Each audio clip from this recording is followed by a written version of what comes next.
Ve yargıçları ve savcıları hepsi halka karşıdır. Kanunları, yönetmelikleri, bütün kararları hepsi halka karşıdır.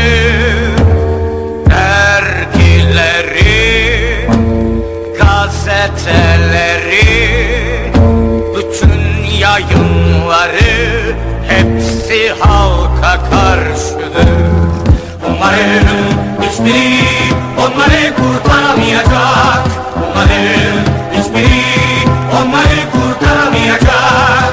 Durduramayacaklar halkın coşkun akan selini. Durduramayacaklar halkın coşkun akan selini.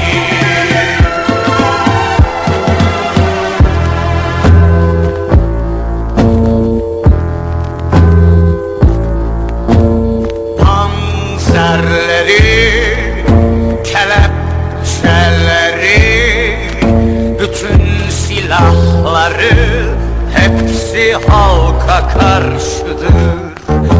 Zindanları, tutuk evleri, işkence evleri hepsi halka karşıdır.